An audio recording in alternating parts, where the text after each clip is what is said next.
Okay, let's unpack this. Because even for, the absolute best warriors in the galaxy, training isn't just going through the motions. It's deadly serious. Absolutely. It shapes how they fight, how they survive on real battlefields. And right now, we're looking at a specific exercise on Macragge's honor. Yeah, not a real war, but a simulation. A controlled fight designed for learning. That's it. We've got Captain Aurelius of the Ultramarines on one side and Captain Samson leading another detachment of Space Marines on the other. A training engagement. And we've really been able to dig into the specifics of this one, the choices they made, how they set up their forces, the key fights that happen. And our goal here isn't just to say, this happened, then that happened. We want to walk you through it turn by turn, see those standout moments. And really pull out the lessons, right? Yeah. Especially what Aurelius learned for his future planning. Exactly. Think of it like a deep dive into one specific tactical problem. All right, let's set the scene. How did this all get started? Well, the big context here is Reboot Guilliman is back, and getting the legions, well, the chapters now, up to peak fighting form is a massive priority. This simulation is part of that drive. Okay, so we have Captain Aurelius and his Ultramarines. Facing Captain Samson and his guys, the source kind of playfully calls them the Purple Marines. Just a stand-in, really, for a tough, experienced opponent using similar tactics. And Aurelius had a particular question going into this, didn't he? He did, yeah. He was specifically concerned his force mix might struggle against really heavy armor. Things like Gravis units, Terminators. So he basically challenged Samson to bring those. Pretty much. He said, bring that heavy stuff. Let's see how my current anti-armor holds up. This was a direct stress test. Okay, and the battlefield itself. Yeah, that mattered too. It was set up with these big ruins, lots of terrain-blocking sight lines. It forced both sides into a wide deployment, spreading them out. Which can be risky. Definitely. And Captain Samson, he was the perfect guy for this. The source mentions he has centuries of combat experience all over the galaxy. Wow. So not just a veteran, but someone deeply familiar with Guilliman's own codex principles. Exactly. He knows the book, knows how to use it, and critically knows how to test someone using it. A perfect sparring partner for Aurelius. Aurelius wasn't totally unprepared, though. He knew what threats Samson was likely bringing. No, he'd identified the big ones. Those Devastator Centurions with Lascannon's major tank killers, a Vindicator siege tank, aggressors, eradicators. He knew those were the units he needed to see his countermeasures tested against. So deployment. How did Aurelius set up on this wide field? Right. He pushed his scouts forward pretty aggressively, aiming for that central objective, getting them into cover near a ruin. And Guilliman himself. Right behind them, positioned to jump into that central fight if needed. A very strong countercharge threat. What about the flanks? The left flank was held pretty thin, just a single gladiator lancer anchoring that side. They could sense faster enemy units moving in the mist over there, though. Okay, so the right flank must have been stronger. Much stronger. That's where he put the Storm Raven gunship, loaded up with Infernus Marines, assault intercessors, and a Brutalis dreadnought, Maximus, slung underneath. A lot of hitting power in one spot. Yeah, and backed up by a Ballistus dreadnought Night Slayer and a Tech Marine behind cover. He also had infiltrators hidden inside a ruin on that flank, and intercessors holding his home objective way back. And reserves. Crucial point. Captain Aurelius himself, his Terminator squad, and Lara, the Calidus assassin, were all kept in deep strike. A powerful punch held back for the right moment. Okay, so how did Samson deploy against that? Samson clustered most of his heavy units around his home objective, clearly planning a big push towards the center. And this included those units Aurelius was worried about. Exactly. The aggressors, plasma inceptors, heavy intercessors, assault terminators, jump intercessors, a real wall of tough infantry, plus standard intercessors holding his own backfield. And what did he position against Aurelius's right flank heavy hitters? He put his Vindicator tank and those Devastator Centurions facing them, a clear counter to the Storm Raven and the Ballistus. Heavy firepower, meeting heavy firepower. All right, turn one begins. Aurelius moves first. Yep. Initial advances. The Storm Raven flies over to the right-hand objective in no man's land, drops off the Infernus squad. They secure it pretty quickly. Does the Storm Raven do anything else? It does. Takes some shots at nearby assault terminators, manages to kill 2 of them. A decent opening salvo. Scouts confirm control of their objective. And the Ballistus Night Slayer shuffles forward a bit, gets an angle on Samson's Brutalis dreadnought, lands a few wounds. Early damage. And objectives. With those moves, Aurelius scores his secondary mission right away, secure no man's land.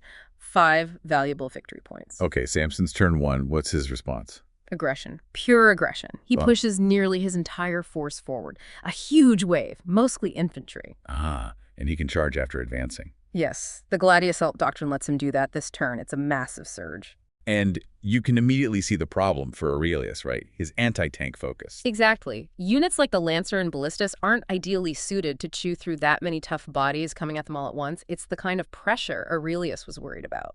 Does Aurelius get any reaction shots? The Infernus guys on the right objective manage an overwatch shot as Samson's Terminators close in, wounding one.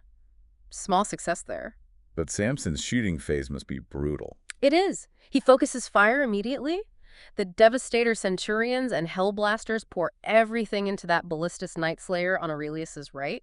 They cripple it, leave it barely functioning, taking out a key threat early. And the Vindicator? Rolls forward. Its main gun, the Demolisher Cannon, lines up a shot on the Storm Raven. Oh boy. And just obliterates it, rips it out of the sky. Boom, gone. What about the units inside? Luckily, the Assault Intercessors and the Brutalis Dreadnought Maximus, they survive the crash. They're scattered in the wreckage, but alive. Any follow-up? Yeah, Samson's troops toss grenades into the crash site, manage to put some damage onto Maximus. They also shoot at the exposed Assault Intercessors, but remarkably, they make their saves. Tough guys. Okay, so that brings us to the melee phase of turn 1. Right. Key charges happening now. Samson's Brutalis Dreadnought crashes into the heavily damaged Ballistus Night Slayer. And finishes it off, I assume. Yep. And the Ballistus explodes spectacularly. Catastrophic detonation. Deals mortal wounds to units nearby on both sides. Hurts Aurelius's remaining Infernus guys and even one of Samson's Terminators. Nasty. What else? The Assault Terminators charge and wipe out the rest of the Infernus squad.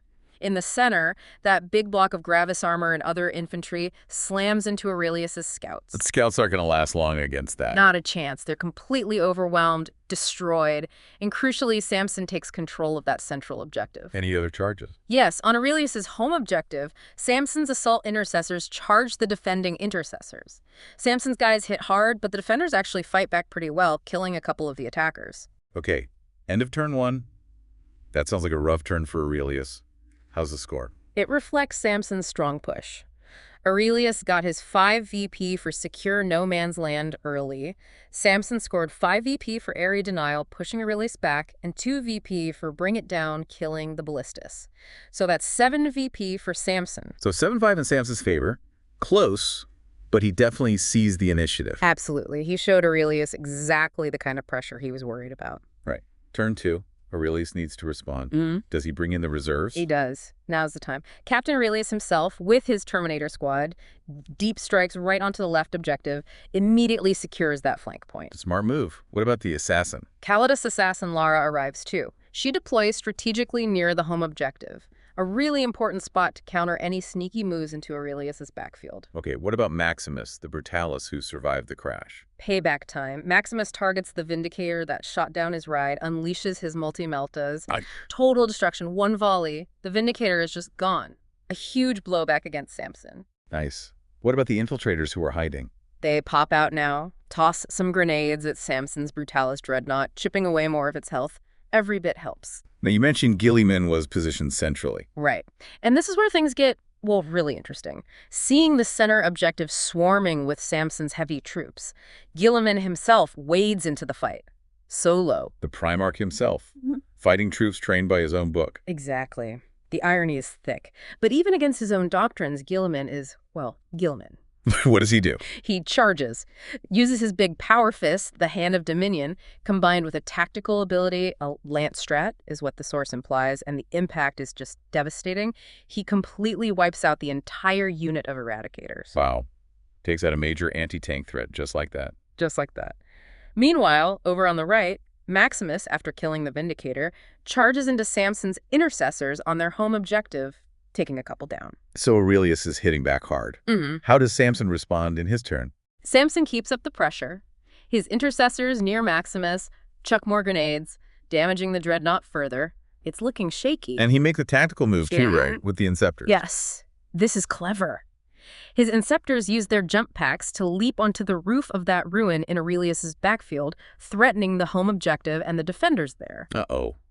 That could be bad. Could be. But this is where Lara, the Calidus assassin, really earns her keep. She's perfectly positioned, gets an Overwatch shot off with her torrent weapon. Hits And kills one of the Inceptors as they land. A small victory, but it disrupts Samson's plan significantly. Buys crucial time. More losses, though, I bet. Oh, yeah. Samson's Brutalis Dreadnought finally lines up a clean shot and destroys the damaged Maximus. Big loss for Aurelius. And the Devastator Centurions and Hellblasters finish off the Infiltrator squad. What about Guilliman in the center? He can't hold off everything forever? No, he's taking a beating. The aggressors, assault intercessors, heavy intercessors, they're all focusing fire and attacks on him. His Armor of Fate is incredibly tough, but the sheer volume of attacks starts to tell. He's down to just 6 wounds remaining. Precarious. Any action on the left flank? Yes, those fast units detected earlier finally emerge from the mist.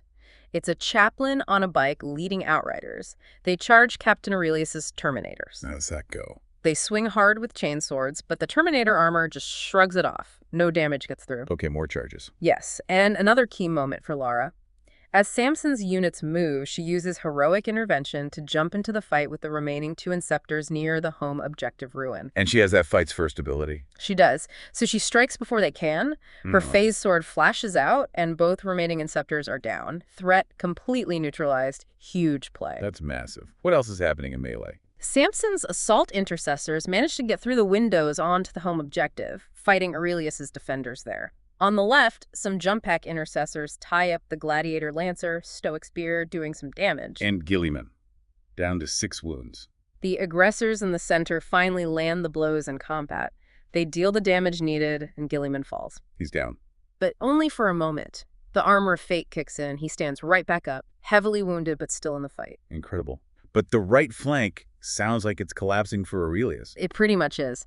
After losing Maximus and the Storm Raven, Samson's assault terminators mop up the last of Aurelius's assault intercessors and their lieutenant over there. Man, what a turn. So, scores heading into turn 3. Okay, primary objectives are actually tied. Both managed to hold 2 objectives, so that's 10 VP each. Tied on primary. Interesting.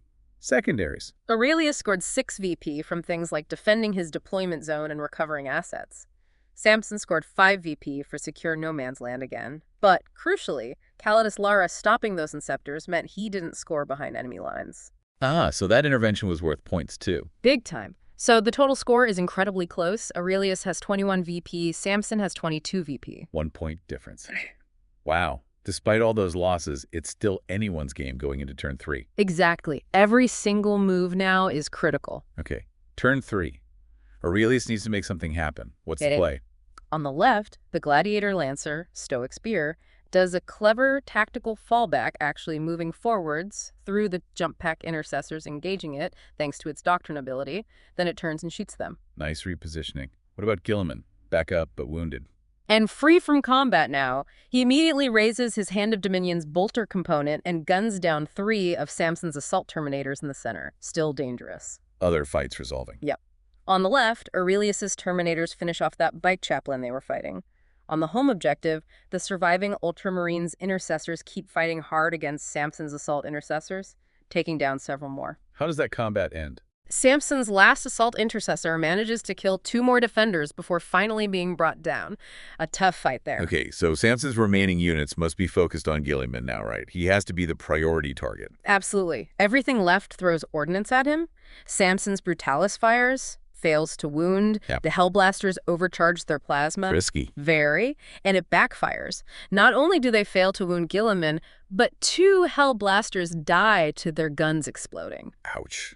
Talk about bad luck. Even the Devastator Centurions fire their last cannons basically point blank and still, remarkably, fail to wound Guilliman. His resilience is just off the charts. But he can't dodge forever. No. The pressure is immense. It's finally the heavy intercessors. They pour heavy bolter fire into him, and this time, it's enough. They deal the damage needed. And bring him down.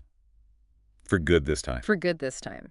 And as agreed, before the simulation started, Guilliman being taken out signals the end of the exercise. Okay, simulation concludes. Final turn scoring. Aurelius held that left flank objective, so he gets 5 VP on primary. He also completed his Storm Hostile objective secondary for another 4 VP.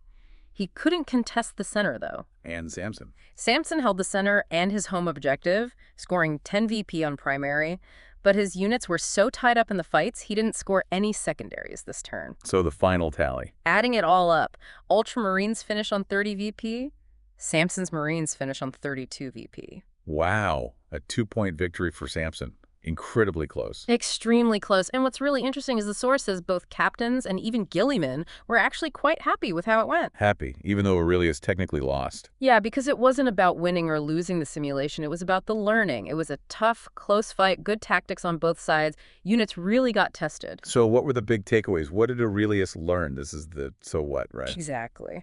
This simulation was gold dust for Aurelius planning his future force composition. He was seriously impressed by how tough and effective Samson's Gravis units were. The aggressors and Inceptors specifically. Those were the standouts for him, yeah. How hard they hit, how much punishment they could take. So he's going to use them himself now. That's what the source says. Their performance was so notable that aggressors and Inceptors are being added to his regular deployment plans. He saw their value firsthand. And the Vindicator. He saw how dangerous that was, too. Definitely. When it got into position, it was devastating. And, conveniently, Aurelius apparently already has one being prepped for his own company, so he'll have that tool available soon, too. It really shows Samson's value in this, doesn't it? Not just fighting, but teaching. Absolutely. The perfect trainer, as the source puts it. He presented the exact problems Aurelius wanted tested and gave feedback all the way. That's invaluable. So, connecting this back for you listening, this whole exercise really shows how even the absolute top commanders are constantly learning, constantly refining. Yeah, they use these simulations to test theories, see how units actually perform under pressure, not just on paper. They adapt their force mix, change strategies based on what works and what doesn't. It highlights things like, having the right tool for the job, countering specific threats, and how individual unit actions like Lara the Assassin's interceptions or Gilliman's big charge can swing things, even when doctrines are similar. It's about that synergy, those clever plays. So this deep dive gave us a fantastic ringside seat to a really close, hard-fought simulation. We saw units shine, others struggle, and got a clear picture of the data Aurelius gathered. Which leaves us with a final thought, really. Given what Aurelius learned, especially about units like aggressors and Inceptors, and knowing he's adding them to his forces, how might that fundamentally change his tactical approach going forward? Good question. Or, maybe stepping back, how does watching a simulation like this just hammer home that constant need for adaptation, for learning, even if you're a legendary commander like Aurelius? Something for you to think about.